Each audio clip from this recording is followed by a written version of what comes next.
Here we go. Hey, fans of the Monday Movie Club. This week, Amy picked one of the 50 films in her top 10 films of all time. Ferris Bueller's Day Off from 1986, which is number 329 on the Franken list. Pretty high. I am Frank Gaffney. With us, Joel. You don't have any Ferris Bueller crap? Come on. I forgot to bring up the 4K disc, so You Oh, I even forgot to take out my participated. VHS tape. Oh my God, you I people. got the DVD too. And go get it right now. It's way too hard to get. King, King, King. Am I getting that? Like You have Bueller, to go Bueller, Bueller? king, King. Yes, king. which I thought was great. That is King. cute. All right. Go fuck, no cringer. Not even, oh, sideways. Okay. And Mark has a picture up. Save Ferris. That is pretty funny. Let me just say, here, aim, why Ferris Bueller's Day Off? We were the target audience for this movie. I was 20 years old when it came out. I can't believe it's going to be 40 next year. I would imagine it's going to be re-released. I think it was for 35, or 30. I just absolutely loved it at the time. Loved, loved, loved. I would watch the VHS tape and rewind it and just watch it again. Even watching it yesterday, I still remembered so many lines. When Loved was it. the last time you had watched it? Years ago. I don't even think I watched it in this apartment. I've been here 11 years. Wow. Okay, here's the plot. Ferris Bueller, played by Matthew Broderick, has an uncanny skill at cutting classes and getting away with it. Intended to make one last duck out before graduation, Ferris calls in sick, borrows a Ferrari, and embarks on a one-day journey through the streets of Chicago. It's definitely a fun one. And I mean that's really all I have to say about it. It was I watched it again, a lot of smiling. The first thing that made me laugh was the teacher. I don't know his name. I'm sorry. Ben Stein. Ben Stein saying the Hawley Smoot Tariff Act. I'm like, oh my God. how timely is that? How That timely is cracked that? me up. Yeah. Yeah. How bad tariffs are. and Yeah. And then you got to wonder, does Ben Stein still believe that? Yeah. yeah. And they should have just played his recording instead of Ronald Reagan. Okay. Then Jeffrey Jones. Oi. The perfect foil. Absolutely perfect. And little I guess preview of what's going to happen in Home Alone uh in a few years. And this is one thing that I think I've actually heard people tell me this line. Don't ask me to participate in your stupid crap if you don't like how I do it. That's a great line. I'm Yeah. like, yeah, I've heard that before. And then when Jeffrey Jones, again, so many little clever bits. I mean, John Hughes, Jeffrey Jones is in such a hurry and he runs, but then he can't be seen running past the classroom Yeah. door. Yes, that was a great. Yeah. Run, Yeah. stops, run, stop. Oh my God, so clever. Very. And John Hughes really knows how to hit every joke. So beautifully timed.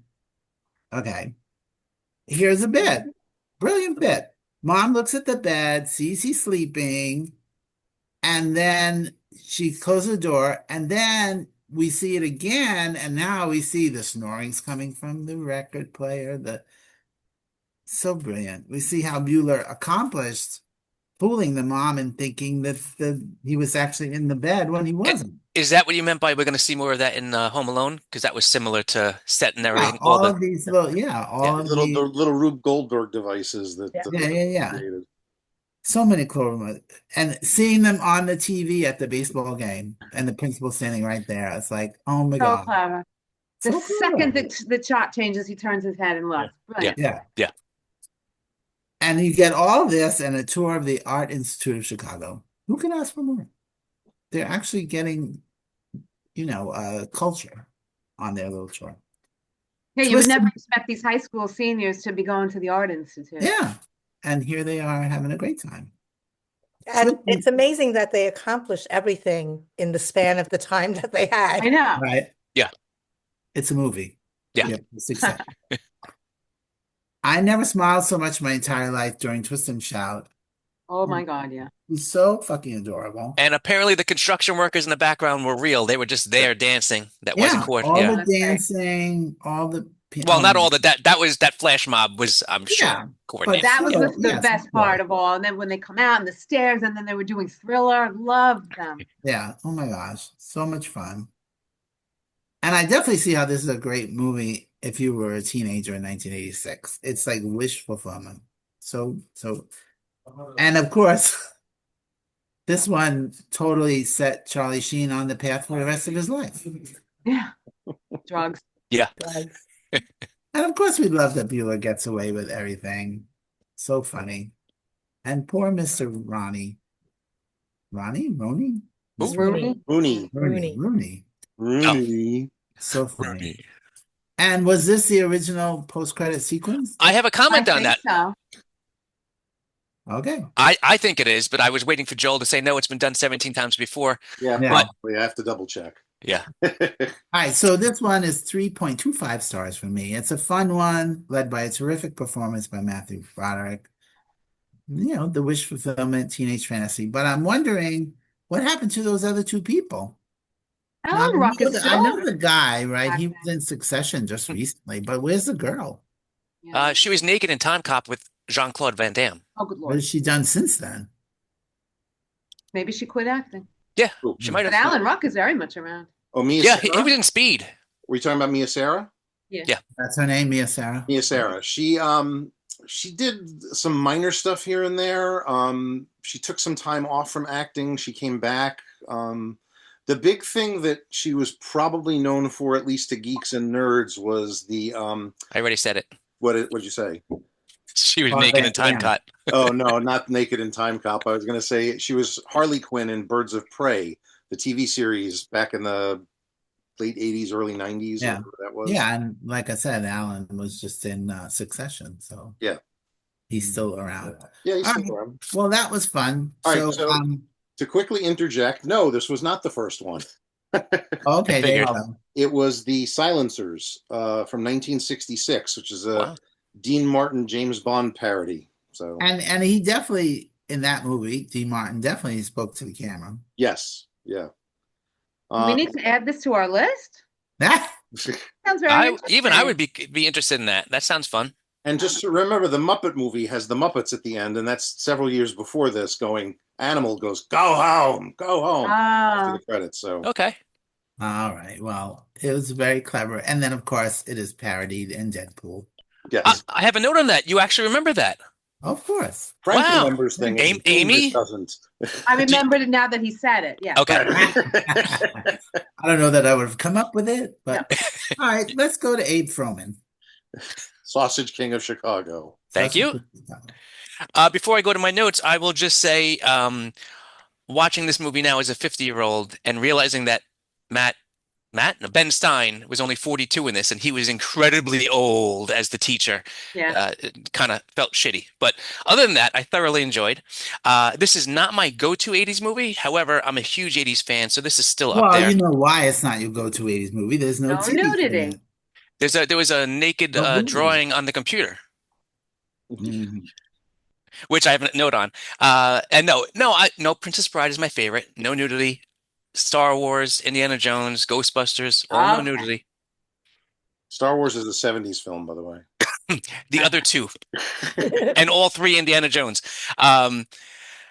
Anything John Hughes is a safe bet. I love breaking the fourth wall. I've mentioned that several times in our conferences here, but I like it in general, and I loved how much they did it and how well they did it. And I think, as you said, Frank, I'm sure part of that is John Hughes, but I think Matthew Broderick also, that wouldn't have worked as well if it was someone else. He just had that face and the delivery was perfect. Yeah, perfect delivery. Absolutely. And Amy, did you also pick War Games last year? Was that you? I think it was me. So do you have a little thing Oh, I from Matty love Broderick? Matthew You Broderick. do. Okay. All right, next year, Biloxi Bruce. Right. I haven't seen that since like 89 or Project whatever. X. Max Dugan returns. Yeah. Let's not get crazy. You like Neil Simon. Not Max Dugan returns.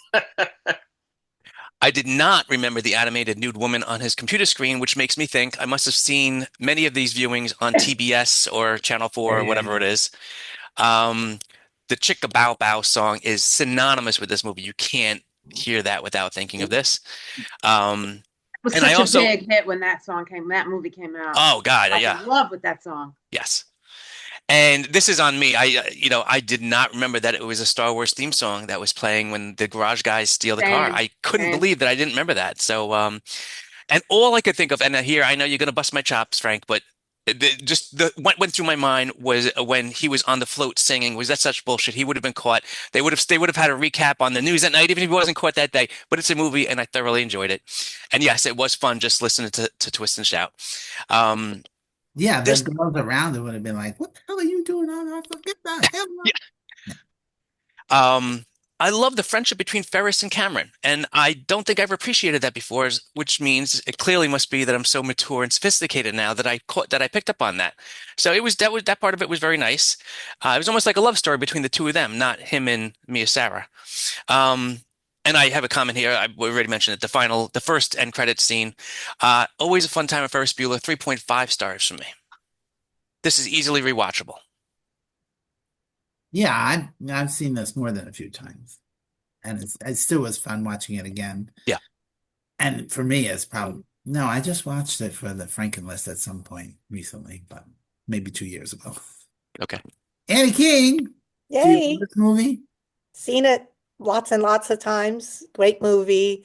Um, yeah, it's everything you want to do on your day off. And he gets to do it all in one day, which is great. Maybe not now, but Yeah. back then, Wait, maybe. you wanted to eat pancreas on your day off? Yeah. Right? You get to a restaurant for lunch at noon, and then a ball game, and then the museum, and a parade, and Yeah, it's no. just, yeah, Now perfect. they filmed it during the actual parade, right, Joe? Uh, yes, part of it was. I Yeah. think they filmed it during the actual parade, and then they restaged the parade the following weekend to Yeah, really get in there and do some stuff. So close-ups and shit. yeah. Yeah, I mean, everything is great. The beginning when he's going through all the names and it's all Adamson. I when he's doing that, I'm like, how fucking big is this class? There's like 10 kids with the last name that starts with A. Yeah, Yeah. yeah. Yeah, that was great. And it was like I love that he talks, to the camera and stuff. And then you think it's all just a silly movie, and then you get the whole big scene with him and Cameron, and it's Beautiful. just growing up stuff, and it's great, Yeah. So love that too. And I'll watch it again all the time. Yeah, it's just fun, and I'd give it a 3.5 stars. I think Cameron must have gone to jail after this for ruining his father's car, though. Right? Joel, Yeah, it's how old were you in 1986? in 1986. I would have been 17. 17, yeah, 17. I can't do math. It's So you're in the yeah. demographic. No, I saw Did you see it in 1986? I saw it in 1986. I just don't remember if I saw it in the theaters or on VHS. I definitely saw it in the movie theater. So that I can't remember at this point because I'm old and forgetful. But I've seen it a number of times over the years. At one point it was like, oh, Ferris Bueller's on cable. Stop. Remote dropper. It was a remote dropper for a while. It's a fun film. In reading up on it a little bit, there's some interesting stuff. The original cut of the film was 2 hours and 45 minets long. They did more in that day. There was just a lot more stuff that was added, and so originally, to me, I've always been there's a little bit of confusion as to which is the older sibling. Obviously, Matthew Broderick is the older sibling, and at one point there was talk that he and Jennifer Grey were actually like fraternal twins or something, and that was part of the issue. But apparently, there were two other kids that the Buellers had, and you can actually see them in the photo in his office. Right. But they Yeah, completely cut them out of the film. yeah. Oh, that's funny. So that 2 hours and 45 minutes had those kids in it. There's some of that two kids. Charlie Sheen's character actually had more of a backstory that when Ferris mentions a kid in middle school that he was friends with, that he tried to help, that was Charlie Sheen's character. Oh, funny. So, And are these clips on the no, DVD? no, there's all gone. Yeah, most John Hughes was never really good about letting deleted scenes out. A lot of his films started with much longer cuts, and then they just whittle it down to the Right. perfect timing. So, and he was relatively young at the time as well. He was in his 30s. he was in his 30s. Yeah, and he unfortunately he also died young too. Yeah. But and John Hughes, whether it was something he directed or something he wrote, his films were always interesting. They always had heart. They always had some fun elements to it. I mean, he went a little off the rails later on, really, with a couple of things, yeah. But for the most part, he's got a pretty solid track record, and very, very connected to that teenage voice. Yeah, for sure. Oh, definitely. But even things like Uncle Buck, I love that movie. I think it's a lot of heart, and John Candy does an amazing job in that film.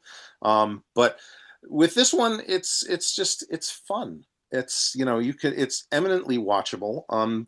There have been rumors over the last few years that Criterion was adding it to the Criterion collection on disc.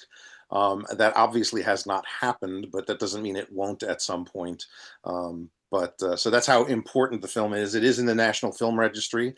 It was added in 2014. Joel, I would even add clever, because there were some very clever things going on. It's not just a silly comedy. No, I mean, even like the silly things that you don't always notice, like Edie McClurg pulling the pencils hair, and that football helmet of a hairdo was yes.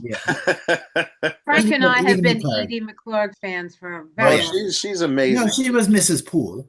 Yeah. Mrs. Poole. But in Planes, Trains, and Automobiles, you're fucked. That one line was perfect for her. Yeah. She is a great character actress in everything she does, and it really is. There's, it's. I almost want to say it's a perfect film, but it's not quite perfect. There's little things here and there that would prevent me from giving it 4 stars. So I will go with Mark and Annie and give it 3.5. So I'm sure you can guess what I hated. What did you hate? Well, I have to put on my Charlie Brown glasses. I'm wearing my contacts, so I can't see. Yep. Oh my God, it's so much clearer. Are you sure you want to see us clearer? Yeah, really. My contacts are so strong, I can't see. I'll take my glasses off so I can't see anybody. Exactly. Oh, here we go. I wrote, I love when movies have captions and the like on screen. Like when he was explaining to us how to fake a sickness, and it was all written on the screen. And I didn't mention it, but it was the same with Uma Thurman in Pulp Fiction going square, even though she drew a rectangle. I thought that was so cute. I love that kind of thing on screen. And wait, Amy, I saw something I'd never seen before. Did you notice while he was talking to the camera in the beginning before his day started that he was setting up the rope thing that would work on the door? I never noticed that before. And Danielle called out. She's like, "Oh, that's what he was working on when he's talking to the camera." Totally you saw it too? Yeah. I also don't know if you guys noticed that there's when Rooney's outside the house, he starts humming. He's humming Dankeschön.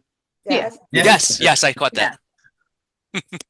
I guess they only paid for the rights for one song. Yeah. So many fun lines, like one of my favorites.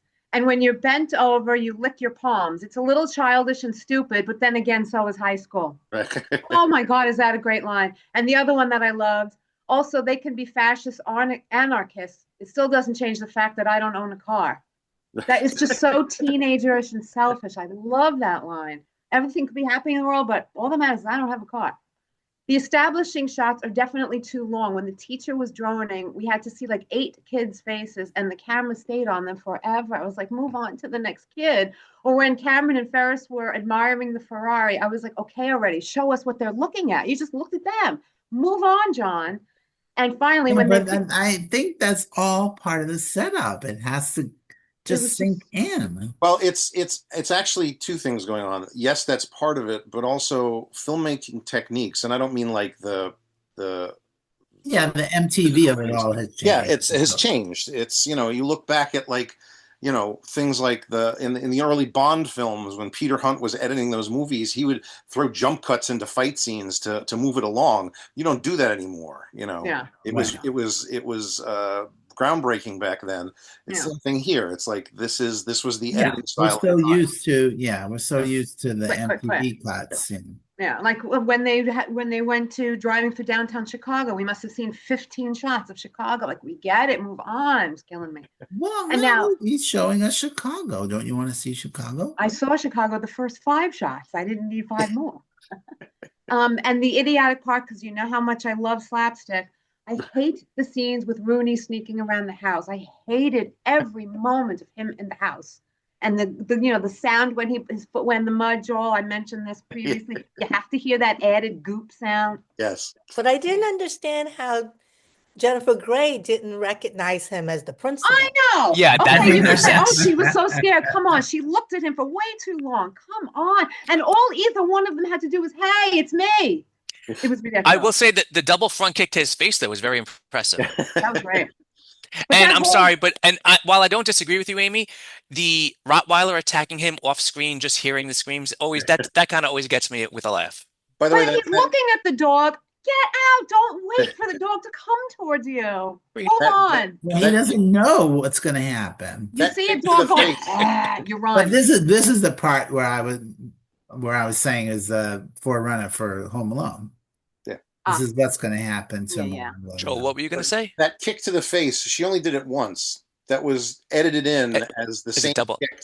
Oh, I think nice. actually 3 times. But It makes sense. No, it was definitely cut because there's no way you can kick like that. quick. It's not humanly. Yeah, even Bruce Lee. No. The only other thing I wrote was, because, you watch the movie today and they play Twist and Shout, and Twist and Shout is over 50 years old. So you think, oh my God, this movie, this song is so old. It would be the equivalent of a movie today showing Don't say it. Beyonce's Crazy in Love. Don't say it. Ugh. Crazy in Love. That's how recent that song was to that movie, and that killed me. Yeah. Anyway, that's all I wrote. That's all. And you took the time to figure that out. Yeah, I had to look it up. And Crazy in Love, that's the one you pick. It was that and Outkast, Hey Ya. Hey ya, hey ya, yeah. Well, hey, yeah, would be the equivalent of oh yeah. Oh, yeah. Yeah. By the way, that song is in an iMed commercial called My Bow, and I hate it. Every day I have to hear My Bow. Oh yeah, My Bow. Oh, they killed that song. Anyway, back to this fucking movie. Well, you should go to streaming and not watch any commercials. Amy, is it as bad as Ozempic? They stopped that years ago. A year ago. Anyway, I'm still, because of the scenes like with Rooney that I hated, it's knocking it down to also 3.5 stars. But I still love this movie. It's not a perfect movie, but it is a fun rewatchable movie. Yeah. And it is one of the movies I've seen probably the most, like, if you gave me 5 movies I've seen the most in my life, this is one of them. Airplane being number 2. Airplane, West Side Story, and Wrath of Khan. Are movies I remember just rewinding and rewatching. So next year we're going to watch West Side Story? You still have to throw Search for Spock in there because we're missing that middle gap. That's true. Yeah. All right. Hi. All right. So we love this movie. Should I go to 3.5? I feel like I personally think you should. That's I really did enjoy it. But yeah, the Rooney scenes, right? But all right, fine. 3.5. And I did not expect, like when I first saw it the first time, Jennifer Grey to like play along with him at the end. That was great. Yeah. It's the only way he was going to make this whole thing was because of her. But I hated her character throughout, and she was not good. Hated her. She's the other part of the reason why it's 3.5. But then she dated Matthew Broderick, so it was fine. I did enjoy the brother and sister. I enjoyed the close-up shots. The The close-up shots of their faces, though, like when she's driving home. Yeah. It's like, oh, I'm going to get you. That's fun. It was fun. They're brother and sister, like Marsha and Greg. They also All right, Ferris Bueller's Day Off is on Netflix. Only until October 31st. We made it in time for one. Woo-hoo! Yeah, only until you only have the rest of this week to watch. Yeah, but then on November 1st, it'll show up on Paramount, Right. something. Next week, we have a Monday Movie Club milestone, our 250th movie. Wow. Wow. Pirates of the Caribbean, The Curse of the Black Pearl. That's from 2003. It is on Disney Plus. I'm Frank Gaffney. Go watch a freaking movie. And also with you.